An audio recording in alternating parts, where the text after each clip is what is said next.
Hey, can I get a turkey call real quick? Yeah, I was thinking the same thing. I need another one. I need another one. Yeah, I wasn't there. Yeah, it is. Check it out. Yes. What in the world is that?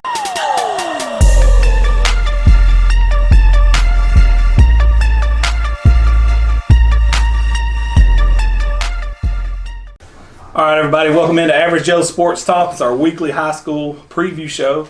I am honored to have my man Toby Camp in from the Etowah Blue Devils, and Jay Green, the stat man for the Etowah Blue Devils, Trent Davis's brother. Last week you guys had a massive win at Sardis. Jay, talk about that offense that had a little explosion. Was it 58 points? Oh yeah, it was up there. They had 535 yards of total offense, 266 rushing and 269 passing. All in all, they were explosive. Brady was 8 for 10, 227, 3 touchdowns. Trent had 7 carries, 173 yards and 2 touchdowns. Wait a minute. He had 227 yards on 10 completions? Yeah, 8 completions? Yes, 8 completions. Jesus. And Wow. Ethan Foster had 11 carries and 80 yards. That's the backup, Trent.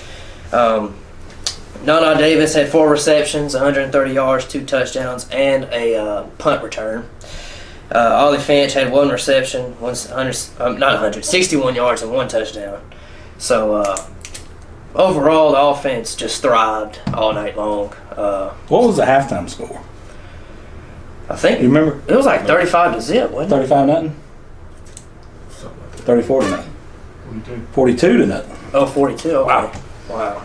Jeez. Well, they're playing Southside this week, and they had an off week last week, which is good because give them a week to heal up and prepare because they're struggling a little bit this year. They're 0-3 out of the gate. But Etowah's not the team to try to turn it around on. I know that. No. Tell me about your defense so far. I know when you guys get up like that, you playing defensive line has got to love that because now you get to pin your ears back because you know they're going to be throwing. Yeah. But now you guys only give up 14 points a game, though. Yeah. Pretty good. So going into that Sardis game, talk to me because they just had come off a pretty big win against Southside. Yeah, we weren't worried about that. We were just focused on, winning the day and doing our jobs, doing our 111, and just doing our jobs. Every single Etowah player we've interviewed has said that. Talk about what that means, winning the day. Because I know he brought that in. That was his main statement when he came here, didn't he, Coach Holiday? Yeah, he's always preached that since he's got here. Just win every second, every minute of the day. Just everything you're doing, just go in there and win it. Like, just be the best you can be at it. Just win the day. Now, one thing, you guys lost a ton of players. Yeah. And I didn't think you guys had any respect coming into this season. A lot of people were downplaying you guys because basically your whole front seven minus you and Atchison was in the rotation some last year. But, since then, Coach Cook come in. Talk about the difference, what you've seen, with the question marks, and now you know what you got moving forward. See, we losing players, that was just an excuse. We don't hide behind that. We came in trying to make a name for ourselves. When Coach Cook came around, he just made the whole front seven light up. Like, he has a new attitude. He just comes out there every day, hype, just bringing the music out and just being loud and just Oh yeah, there's a lot of things. Is it that bad? Oh man, he'll silence a gym. I'm not lying, Toby. Am I lying? I'm serious. He'll silence a gym. Be loud. I love it. But, you guys are 4-0 now. What's some of the things you see on Southside's offense? Have y'all got the breakdown film yet? We haven't been on film, but I watched a little bit from Sardis Southside, and I won't say it. You going to keep it quiet? All I'll right. just keep it quiet. Jay, offensively, what should we see this week? Probably pretty much the same thing, I expect him to be explosive. The way Holiday's got it set up, he gives you a little bit more of the sweet tea every week. A little bit more comfortable. Yeah, he gets a little more comfortable and he opens up the playbook a little bit more. But, I don't expect him to get too fancy this week. I expect him to keep it the same and, you'll see the same thing. Put it that way. All right, Toby. Well, appreciate you sitting in, man. Thank you so much. All right, everybody. Our next game is going to bring us to Collinsville versus Eider. Now, My man Kaleb Jones is sitting in with us. He's been recruited by Navy, amongst others, and we got to know Kaleb. We did a one-on-one with him, and it's actually the 100th year of Collinsville football. We got to sit in with Coach Willie Ham and Teddy and several others. Pretty comical video if you haven't seen it. Yeah, it's very cool. We got to know Kaleb pretty good. Caleb's dynamic, dual threat quarterback to the T. Dude, you can run and throw. How many touchdowns total you got on you? You had 7 game before last. I think it's either 15 or 14 right now. That's crazy, dude. You got to see Kaleb play a little bit. I'm going to let you speak on Kaleb because we don't want Kaleb to talk about Kaleb. Let somebody else. Well, this is the second time I got to see Kaleb play. I was there last week too, and I'm just impressed with his mobility. Like I said last week, I think the most impressive thing to me, Kaleb, is just how you're able to control the offense. I'm always impressed with you out there in the huddle, the way you keep the quarterback's job is to keep everybody else in line, basically. And you do such a good job being a field general. I see you out there playing with passion when you're out there. Even a lot of times, you're out there letting the coaches know what's out there and what's not. And, that's critical for a coach on the sideline. We can see so many things from the sideline, but we need the players show us what's going on out there that we can't see.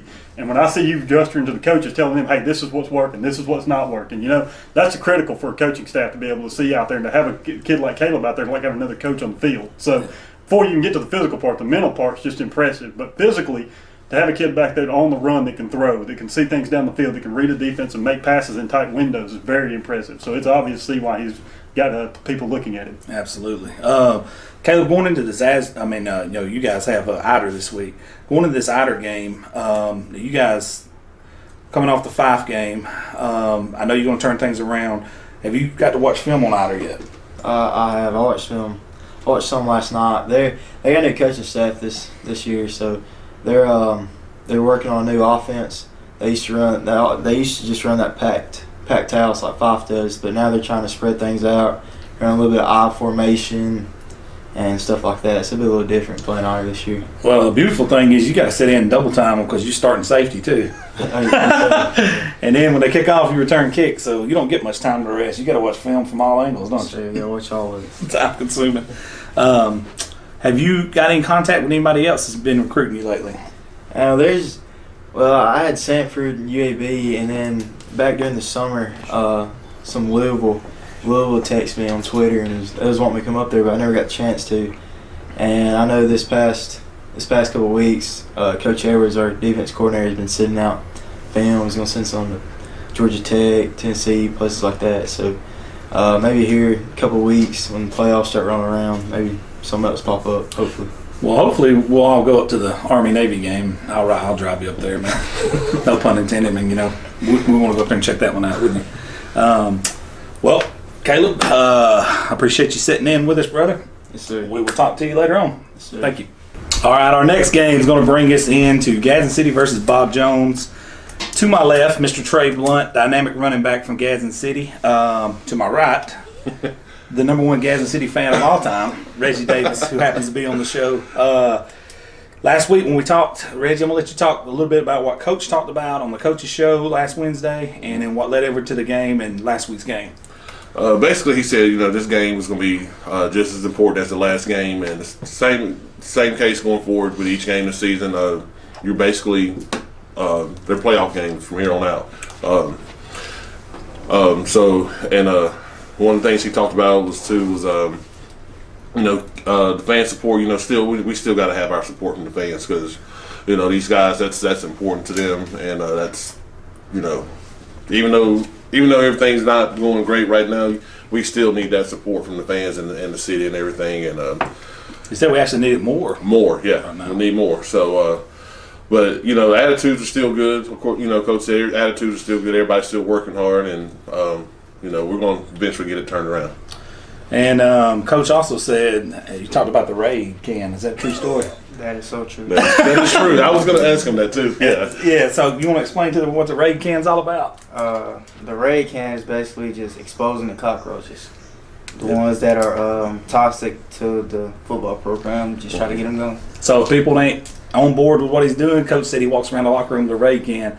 He said when the chips are down, he said the cockroaches want to talk negative and act negative. He said he's going to get them out. Get them out by one. So I like it. Last week, you guys were actually probably a top 10 team in 7A on the road. and you guys actually fought to the end, and you took one to the house from 72 yards out. So that's actually huge, state moving forward, because that was a lot of people didn't get Gadsden City a lick a chance in that, going into that game. But, you guys actually fought to the end. Yeah. And I'm going to tell you, man, like Coach said, it's a process. He said it's not going to happen overnight, and all the support we need. Talk about this, since Coach Smith's been there and taken over got rid of the interim tag, talk about, what you've seen in the team in general and attitudes from when Coach has taken over.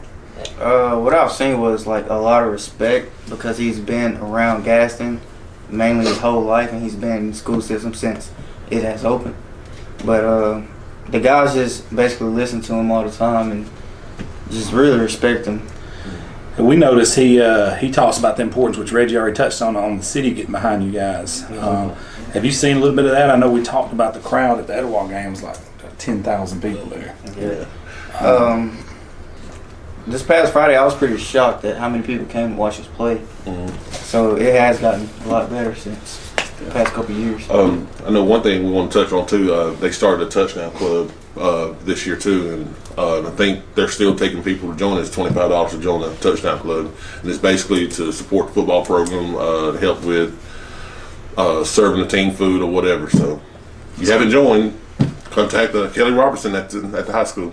And now you guys, you got DeMarcus back. Yes, sir. And he's actually playing pretty well. How's his leg doing? He's doing pretty good. That's good. So moving into this game against Bob Jones, they're actually had a tough start. They're 0-4. What have you seen on Bob Jones on film? You ain't gonna say, are you? We can't get nobody to break on this. No, Bob Jones is just a pretty good disciplined team as always. They're actually one of the top population-wise. I think they're in the top 10. They're crosstown rival James Clemens. I think they're both in the top 10, and both schools are still growing. I think, if I'm not mistaken, they're about to expand both schools because they're growing so quickly again. But one thing about Bob Jones, I will tell you, they do play two quarterbacks. The coach's son, Hayden Rose, is a baseball commit to Alabama, and I can't remember the other quarterback's name, but I know they switched those two guys out on the regular. So that's definitely something we're going to have to look out for, because Hayden Rose has an arm on him. That's if you baseball commit to Alabama, you got to be a pretty good athlete too. Yeah. One other thing I want to ask you, my man Trey, is how good is it going to be back to back in Titan Stadium to play? Y'all been road warriors, man. Yeah, it's gonna be pretty good to get that get the home crowd to come out. That home advantage, you can't forget that. It's a little bit different. Yeah. Trey, I appreciate you sitting in with us, my man. Good luck. All right. We will see you there. We're actually going to be guest pickers this week. Yeah, we're going to be guest pickers at the Buffalo Wild Wings tent before the game. That's right. See you guys then. All right, that brings us to our next game. This is going to be the Fife Red Devils coming off a major win versus the Collinsville Panthers. My mind. 24-3, big victory for Fife, major victory, and they're going to be playing at Asbury this weekend. Now, before we talk about that game, I want you, both you guys were there, talk about the atmosphere, talk about what you've seen. I'm going to let you lead off, Reggie. Man, we got there, I think, 6 o'clock, and people were already there in the stands. It was almost packed on the Fife side when we got there. I mean, it was, you could just feel it in the stadium as soon as you walked in. And you can tell both teams were ready to go. Just in the warm-ups, you just, I don't know, you can just feel it in the air. And I thought Fife pretty much came in and did what I thought they were going to do. They came in and played Fife football. They just pounded it all night long. And I think towards the end of the first half, you could tell Collinsville was wore down a little bit. I saw some of their guys on defense that had their hands on their hips, and they were pretty wore down. And and that's just Fife. I mean, I don't know else how to put it. I mean, you pretty much have to go and watch them play to see for yourself. I mean, there's no words for what they do. Yeah, it's kind of unique. It's like, I compare it to like an anaconda or a python. They just keep squeezing. You know what I mean? They squeeze the life and the breath out of the other team, but they don't let you take over.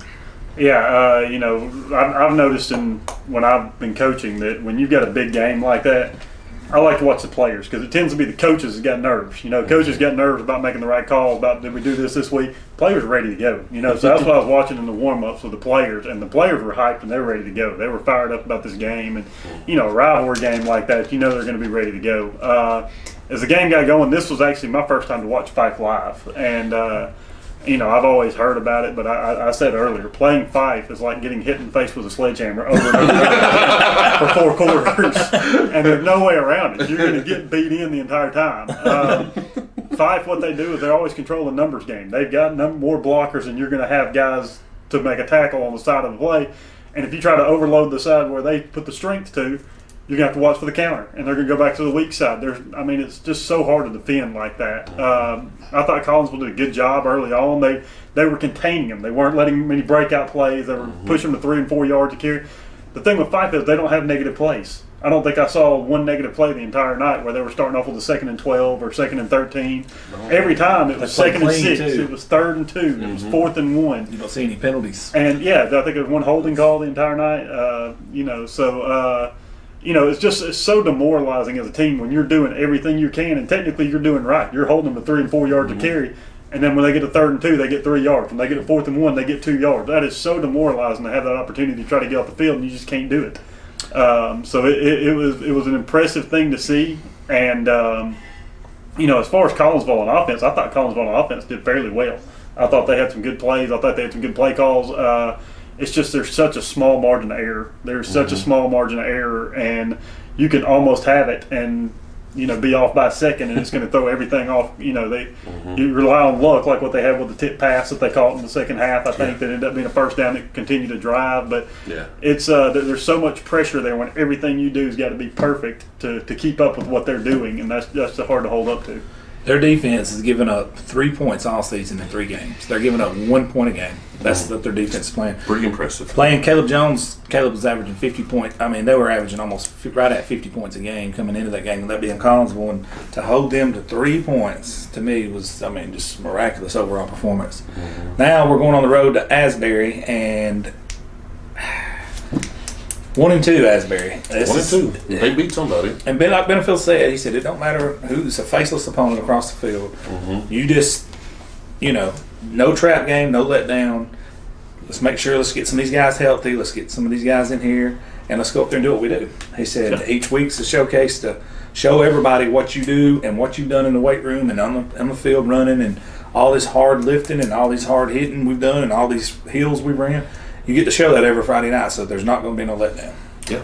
Go in there and take care of business. That's it.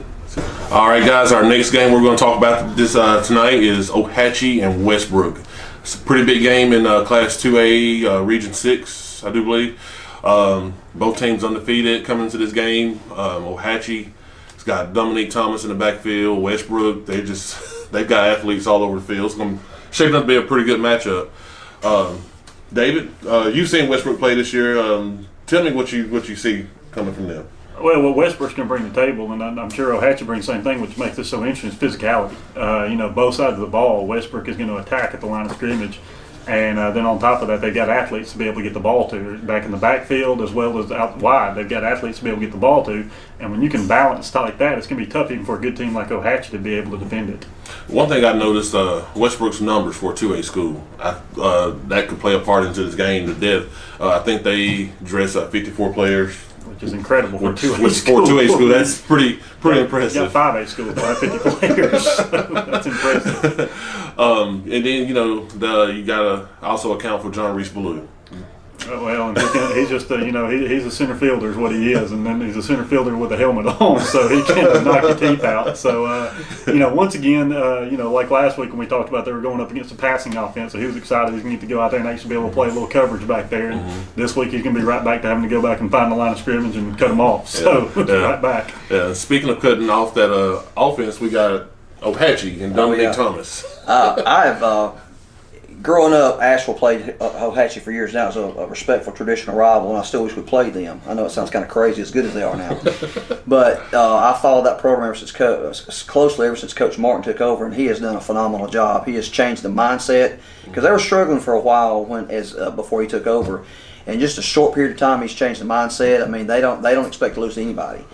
And Coach, like I said, it starts with the running back. And Hatchie can pass the ball. And in my opinion, I think it's going to put some pressure on John Reese plays defensive back, correct? So, He's yeah. a safety. So safety, and so they're going to throw the ball in his direction. So it's because I think he's going to be covering. I forget the wide receiver's name for Hatchie, but he's made some phenomenal catches in the last couple of games. And like I said, and they're playing at the Creek Bank, and that's a hard place to win. And they've redone the stadium. I mean, I've seen pictures of it. It's like a total mindset over there. And Hatchie, the Westbrook players.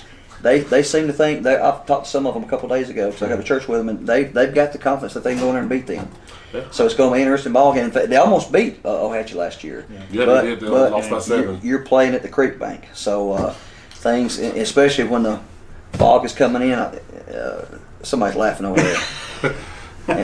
And if it's me, just say, my pants unzipped or something. What's the deal? So, Did you not know it was called the Yeah, I don't think. Where I are mean, these names coming from? The Creek Bank. Yeah, the stadium's over there.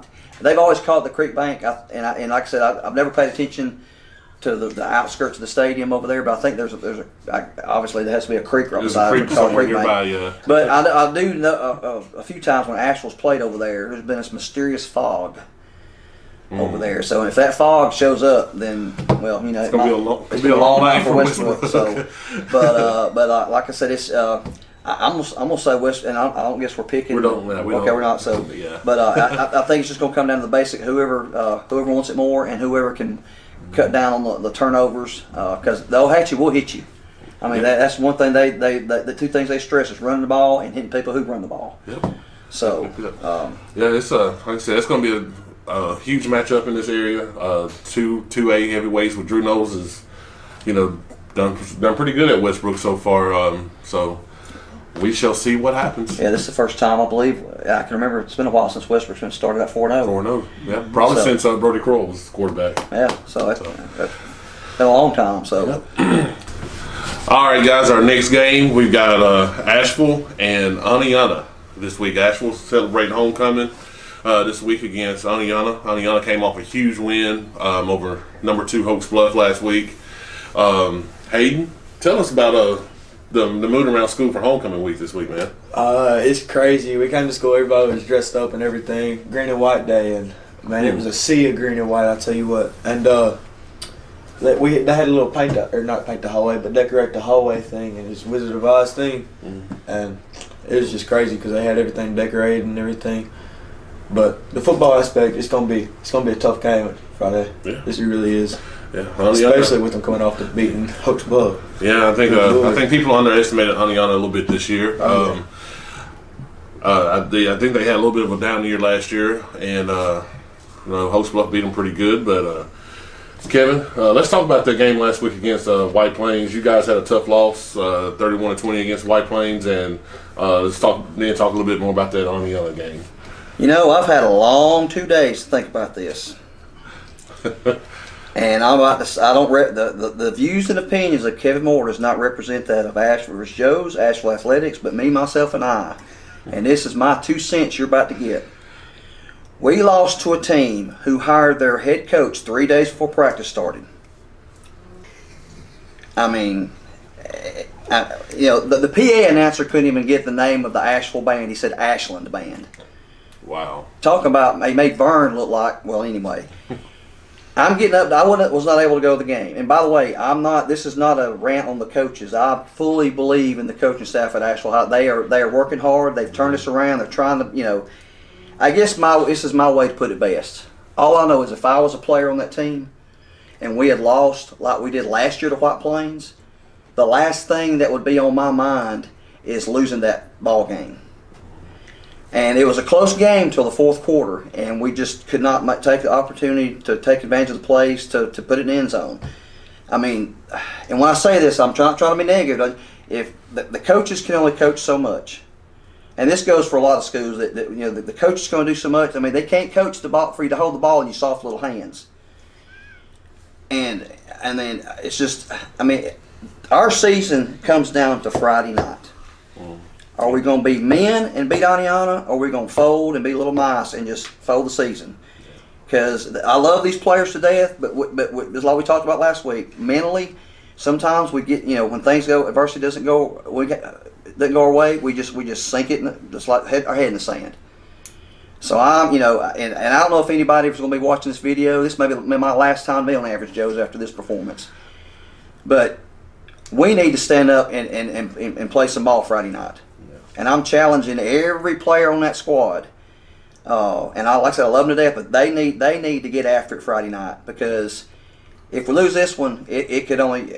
And I'm just saying, I'm not trying to be. I'm being realistic. It could go downhill from there.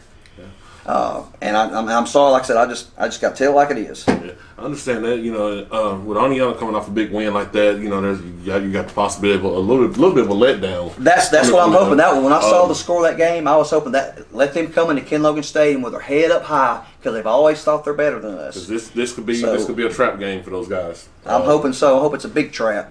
I don't think you're going to find a more passionate fan than Kevin Moore right here, man. So, like I said, I apologize.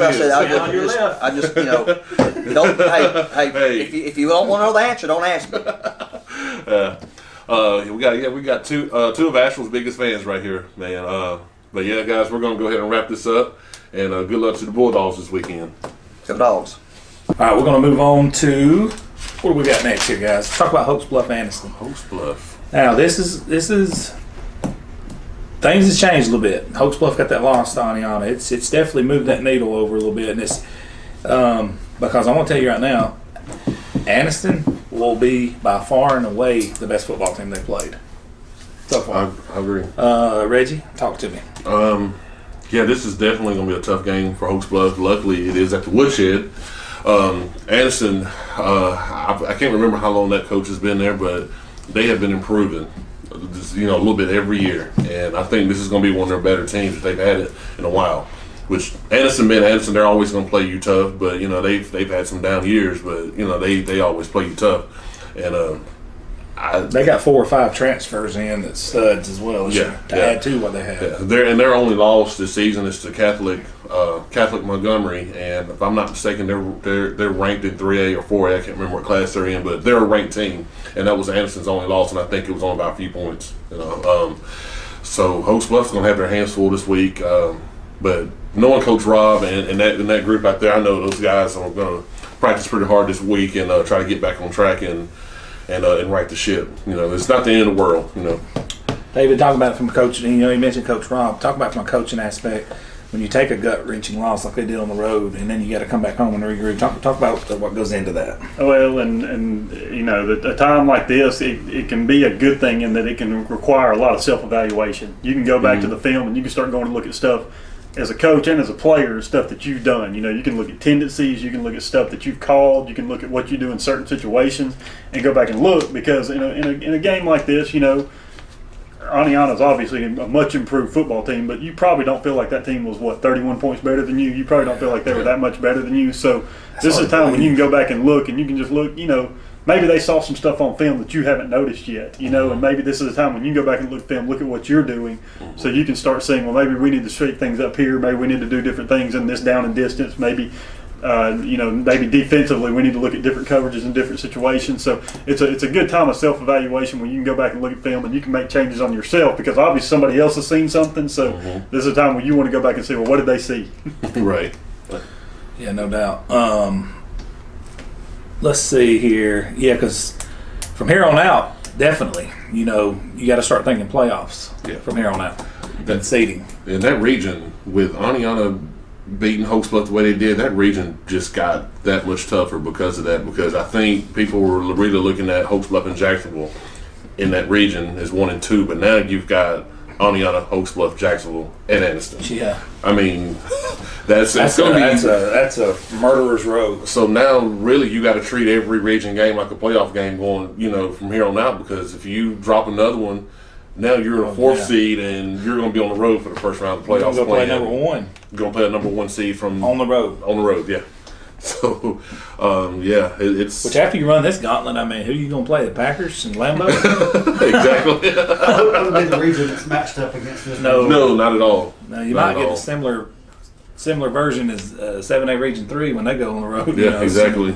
But yeah, they got some work to do this week. I mean, this is going to be a tough week, and if anybody can pull it out, Coach Rob can with his tenure. Definitely. Just like Dave said, this is the type of things you got to self-evaluate more. I just want to say also that, as much as the loss hurt and as much as, you never want to go through that, I bet Coach Rob enjoyed practice today. I bet today he had that attention. I bet he had everybody just staring straight at him. I bet you could hear a pin drop out there. You better believe it. And when something like this happens, this can turn a whole season around. This can turn a whole season around where you think you were Superman leading into the season. Mm-hmm. You've been hearing about the All-Stars you got on your team, all that. Sometimes your head can get a little bloated listening to everybody telling you what you got. Mm-hmm. And now all of a sudden with a wake-up call, you can go in there and this could be better to have this loss now than week 2 of the playoffs. Coach Rob talked about it, the old famous words, rat poison. Rat poison, yeah. As much as the Etowah guys say win the day, the Hoaks Bluff guys always say rat poison. When we sat down with Coach Danny Horn, he said that those 3 losses last year may have helped him win the state championship. He did. Mm-hmm. Mm-hmm. He did, because he said that it helped them focus up and it made them realize they weren't ready to go undefeated. Yeah. And this could be the wake-up call for Hoaks Bluff. Speaking of Danny Horn, let's talk about Central Clay. Central Clay is 3-0, and I'm gonna be honest with you. This game they're going into, they're playing Moody. This is much like and I ain't trying to take shots at anybody, but it's much like Fife and Asbury. I mean, this is that same kind of feel. Etowahs already went and played Moody in a bad game. It got ugly. So Central Clay does what they do.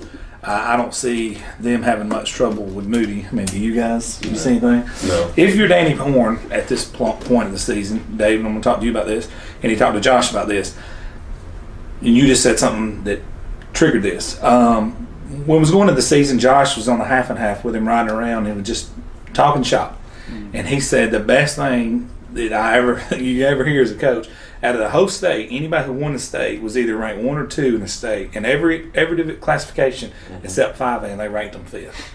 So now you got that was music to his ears, and Josh can talk about it. So talk about that from a coaching standpoint, getting disrespected right out of the gate. Yeah. Well, I mean, that's just something you can use to those players because coming off state championship, the hardest thing to do is to get refocused on, hey, we've got to get more success. That wasn't enough. We've got to take the next step. And, if your players see the proof that you've got a lack of respect going on, then, that's going to give them an extra motivation that they've got to do an extra step. That's going to be an extra rep in the weight room. That's going to be an extra sprint. That's going to be an extra, little hitting harder in the Oklahoma drill. It's going to give you everything you want in the off season. And, that's key a lot of times, especially with teams like Central Clay, like Fife, teams like these where they're just drilling everybody every week.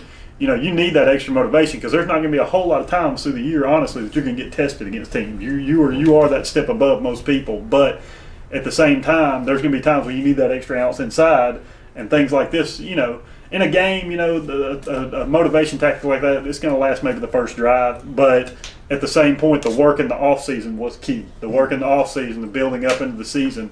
You want that extra motivation going into the season so you can pile up and get ready to go. Reggie, how do you think this man does with 7 state championship rings? How does he keep doing what he's doing?